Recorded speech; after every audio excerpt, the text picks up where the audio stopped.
Hello, நமஸ்காரம். இன்றைக்கி மடிப்பாக்கம் சுந்தரி மாமியாத்துக்கு சேனலில் தீபாவளி லேகியம் எப்படி பண்ணுறது அப்படிங்கிறத தான் பார்க்க போகிறோம். இதுக்கு தேவையான சாமான் என்னென்னங்கிறத பார்க்கலாம்.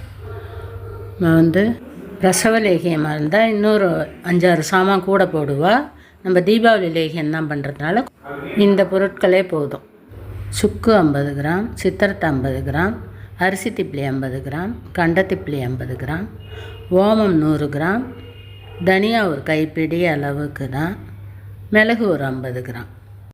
எங்கள் அம்மா இந்த சாமானை வச்சு தான் தீபாவளி லேகியம் பண்ணுவா. அதுபோல் தான் நானும் இன்றைக்கி செய்ய போகிறேன். ஒரு 10 கிராம்பு, 4 ஏலக்காய், ஒரு டேபிள் ஸ்பூன் அளவுக்கு மஞ்சப்பொடி. மஞ்சள் இருந்தால் மஞ்சளை இடித்து போட்டுக்கலாம். இப்போ இந்த மருந்து சாமான் எல்லாத்தையும் நல்லா அடுப்பை சிம்மில் வச்சுட்டு நல்லா வறுத்து எடுத்துக்கணும், வாசனை வர அளவுக்கு. முதல்ல சுக்கை போட்டு நல்லா வறுத்துக்கலாம். அது ஒரு 2 நிமிஷம் வறுபட்டதும் அதுலேயே இந்த சித்திரத்தையும் நம்ம போட்டுடலாம். அது இல்லாமல் கொஞ்சம் பெரிய பெரிய இதாக இருக்கிறதுனால அதையும் போட்டுடலாம். எல்லாத்தையும் போட்டு ஒரு 5 நிமிஷம் வரையிலும் நல்லா வறுத்து எடுத்துக்கணும். கொஞ்சம் கலர் சேஞ்ச் ஆகிற வரையிலும் வறுத்துக்கலாம், வாசனை வரையிலும். அதை எடுத்து ஒரு தட்டில் வச்சுட்டு அடுத்தது கண்டத்திப்பிலியை எடுத்து வறுத்துக்கணும். அதுவும் கொஞ்சம் வாசனை வர வரையிலும் வறுத்துக்கலாம். எல்லாமே ஒரு 2-3 நிமிஷத்துக்கு வறுத்துக்கணும். அடுத்தது அரிசி திப்ளி. இந்த அரிசி திப்ளியோடைய நம்ம மிளகையும் போட்டு வறுத்துடலாம். ரெண்டும் ஒரே அளவு டைம் தான் ஆகும் வறுபட. இதோடையே நம்ம எடுத்து வச்சுருக்கிற ஒரு 5-6 கிராம்பு அதையும் போட்டுட்டு இது 3ஐயும் ஒன்றா வறுத்து எடுத்து வச்சுக்கலாம். படப்படன்னு பொரிப்படும். இந்த மிளகு வறுபடும் போது அந்த ஸ்டேஜில் எடுத்து நம்ம தட்டில் கொட்டிடலாம். இதே போல் நம்ம எடுத்து வச்சுருக்கிற எல்லா சாமானையும் கொஞ்சம் வாசனை வர அளவுக்கு வறுத்துக்கணும்.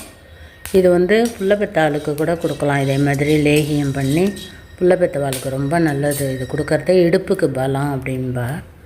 அது மாதிரி தீபாவளிக்கும் நம்ம பட்சணம்லாம் சாப்பிட்றது ஜீரணம் ஆகாமல் இருக்கும் சில சமயம். இது இந்த தீபாவளி மருந்து கையில் வச்சுருந்தோம்னாக்க பட்சணம் சாப்பிட்றதுக்கு முன்னாடி இதில் ஒரு உருண்டை சாப்பிட்டுட்டு நம்ம பட்சணம் சாப்பிட்றதே அது நல்ல ஜீரணம் ஆகிடும். தனியாவை போட்டு வறுத்துட்டு அதிலே ஒரு ஸ்பூன் அளவுக்கு ஜீரகத்தையும் போட்டு ஒரு பெரட்டிட்டு எடுத்து அந்த தட்டிலேயே கொட்டிட வேண்டியதான். மருந்து சாமானோட கொட்டிடலாம். இப்போ அடுத்ததாக ஓமத்தை லாஸ்ட்டாக வறுத்துக்கலாம். ஓமமும் கொஞ்சம் ஒரு 2 நிமிஷம் வறுபட்டதும் படப்படான்னு பொரிப்படும். அந்த ஸ்டேஜில் எடுத்து நம்ம தட்டில் எடுத்து வச்சிடலாம். எல்லாத்தையும் தனித்தனியாக வறுக்கிறதே தான் அது நல்லா வறுபடும். ஓமெல்லாம் ரொம்ப கருகிடும், அதனால் தனித்தனியாக தான் வறுத்துக்கணும். நம்ம வறுத்து வச்சுருக்கிற சாமானுடைய ஏலக்காய், எடுத்து வச்சுருக்கிற மஞ்சப்பொடியும் அதிலே போட்டுடணும். இப்போ இந்த சுக்கு, கண்டத்திப்பிலி, சித்திரத்தை எல்லாத்தையும் ஒரு அம்மியில் வச்சு நல்லா ஒரு தட்டி இந்த அளவுக்கு நசுக்கி வச்சுக்கோங்க. அப்படியே மிக்சியில் போட்டோம்னாக்கா மிக்சி இது பிளேடு உடஞ்சிரும். அதனால் இது மாதிரி தட்டி வச்சுட்டு அதை மிக்சியில் போட்டு அரைக்கிறத ஈஸியாக அரைச்சி பொடி பண்ணிடலாம். அது மாதிரி விரலி மஞ்சளாக இருந்ததுனாக்கா அதையும் வறுத்துட்டு நம்ம போட்டுக்கலாம். என்கிட்ட விரலி மஞ்சள் இல்லாததுனால மஞ்சள் பொடி போட்டுருக்கேன். உங்களுக்கு மஞ்சள் கிடச்சிதுன்னா மஞ்சளையும் அதே மாதிரி வறுத்துட்டு தட்டி வச்சுட்டு மிக்சியில் போட்டு அரைச்சிக்கலாம். இப்போ இந்த மருந்து சாமான் எல்லாத்தையும் ஒன்றா போட்டு ஒரு மிக்சி ஜாரில் போட்டு பொடி பண்ணிக்கலாம். எல்லாத்தையும் மிக்சி ஜாரில் போட்டு நல்லா நைஸாக பொடி பண்ணிக்கணும். பொடி பண்ணின இதை பவுடரை எடுத்து நம்ம சல்லடையை வச்சு நல்லா சலிச்சுக்கலாம். இதே போல் 2-3 தடவை மிக்சியில் போட்டு பொடி பண்ணிவிட்டு சலித்து எல்லாத்தையும் எடுத்து வச்சுக்கலாம். எல்லா பொடியையும் ஒரேடியாக கலர வேண்டாம், கொஞ்சம் கொஞ்சமாக கூட கலரிக்கலாம். மீதி பொடியை ஃப்ரிட்ஜில் ஸ்டோர் பண்ணிக்கலாம். நிறையா நம்ம அளவு போட்டு பண்ணினோன்னாக்க மிஷினில் கூட கொடுத்து அரைச்சிக்கலாம். 4-5 பேராக ஷேர் பண்ணி கூட அதே மாதிரி செஞ்சுக்கலாம். இது கொஞ்சமாக இருந்ததுனால நான் மிக்சி ஜார்லேயே போட்டு பொடி பண்ணிட்டேன். இப்போ இந்த பொடியை லேகியமாக கலர்றதுக்கு தேவையான சாமான் என்னங்கிறத பார்க்கலாம். 1 டம்ளர் அளவுக்கு மருந்து பொடி, ஒரு 1.5 கப் அளவுக்கு வெல்லம் பொடிச்சு வச்சுருக்கேன், நெய் தேவையான அளவு, நல்லெண்ணெய் கொஞ்சம், தேன் கொஞ்சம். இப்போ ஸ்டவ்வை பற்ற வச்சுட்டு ஒரு வானல் அடுப்பில் போட்டுட்டு வெல்லத்தில் கல் இருக்கும், அதை கரைய விட்டுட்டு நல்லா வடிகட்டி எடுத்து வச்சுக்கலாம். 1.5 டம்ளர் வெல்லம் எடுத்து வச்சோம், அதை போட்டுட்டு ஒரு 3/4 டம்ளர் அளவுக்கு தண்ணி விட்டு அதை நல்லா கரைய விட்டுக்கலாம். நல்லா கரைஞ்சதுக்கப்புறமா ஒரு டீ வடிகட்டியில் போட்டு கல் இல்லாமல் வடிகட்டிக்கலாம்.